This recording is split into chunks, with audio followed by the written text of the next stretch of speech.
Alright, back on Luke here, and I just wanted to show you guys what I had done with that really rough condition X68000 that I had.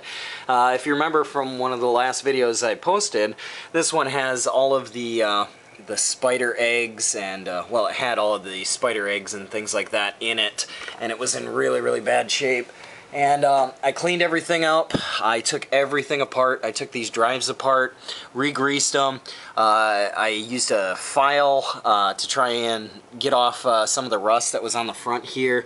It was pretty caked on, but went around the whole board. Had to take everything off. Had to take the jumpers off and everything. Clean the contact points. Everything was really dull. But put all the wires back together, and as you can see here, I just have this external power supply. I couldn't find a power supply that was small enough for this, or I haven't been able to find one yet. I've been buying up a lot of the older power supplies, and when I went down to Hardoff last time, they didn't have any of the smaller ones, so I'm not sure if this one's going to fit in it. As you can see, it's quite thick, so I don't know, I might have to wait and buy another power supply, but I have everything wired up for right now. You can see down here that the motor still has rust on it. And the other side here, I haven't had a chance to test out the second drive yet, but was able to clean up the back a bit. I stripped this thing down to nothing and cleaned up all of the parts that I could clean up. The handle on the top here still sticks a little bit coming up, but as you can see, for the most part, it's a bit cleaned up. Looks a little bit better than it did when I first got it. As you can see, the power light's on this thing as well. And to make a long story short, I got this one working just now. It's taken quite some time to get all of the parts taken out. Here's the board that's in it. I don't have the other attachment on it right now here, but you can still see it has some of the rust on the sides here. I probably could have sanded this down a little bit more, but I wasn't even sure if this thing was going to turn on or not, so just for the time being, I was able to get everything put back together, and got the cord in the back here all plugged in and everything, and yeah, it does turn on. The monitor is still toast, but I figured, you know, I can at least let you see this thing in action. At least it's working. But yeah, so we'll try and turn on the monitor here. Still got to figure out what's wrong with it. A lot of people really appreciate all the suggestions, you know, with the capacitor issues or the horizontal hold, things like that. But as you can see, it's just flickering on and off. I'll hopefully get around to fixing this. I'm not sure when, but yeah. But let's turn the power on here. And it might pop on, it might not. This thing has a dual scan. Okay, so it's popping up, and as you can see here, it's got the screen. It says insert disk. This one's flashing, and it's amazing that this first drive still actually reads after all of the eggs that I took out of it, and all of the rust that was on it. It's just really shocking that this thing is even doing anything. I'm really impressed. But as you can see here, the title screen's up. Oh, it's been, like I said, it's been a lot of work trying to get this thing going, but finally everything's paid off, and I've been able to get the system to start up, and it is reading discs. And yeah, so there is one here. There's 2, 3, 4 of these monsters. That one first X68000 Expert, the one that was super rusted, still has a couple of issues, but as you can see here, this is what the monitor's doing. That thing had a couple of issues, still has a couple of issues. You know, it does play and it does turn on, it does read the games, but some games it's a little bit picky about. You can hear the speaker still works. I mean, after being left out in the rain, that's pretty amazing. But the speaker's working fine, volume control's working fine.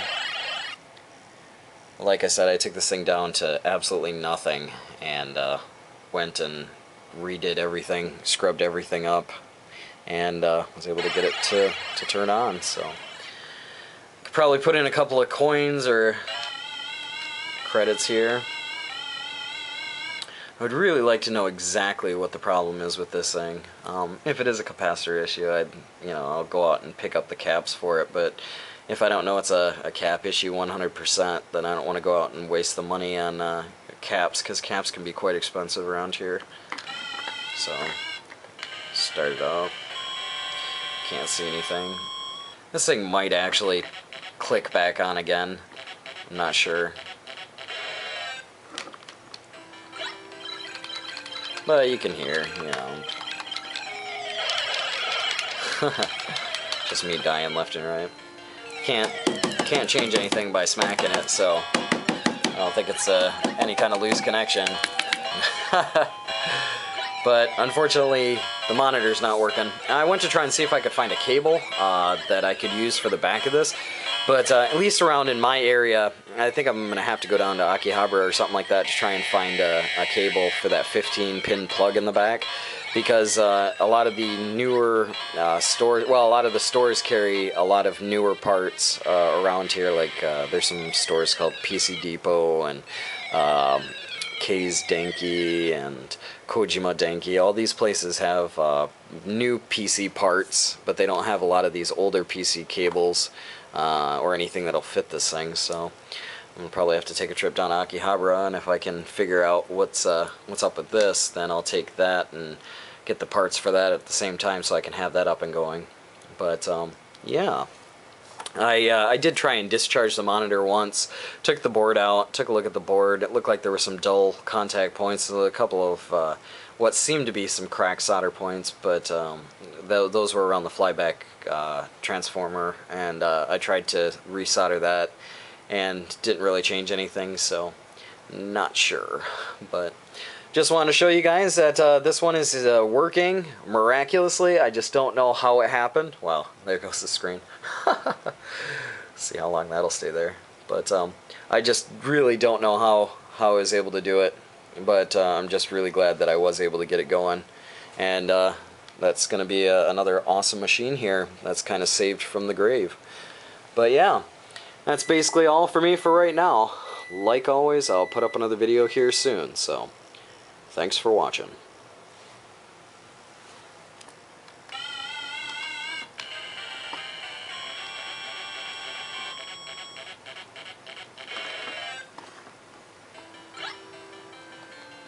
This must be a capacitor issue, if this thing is turning back on again.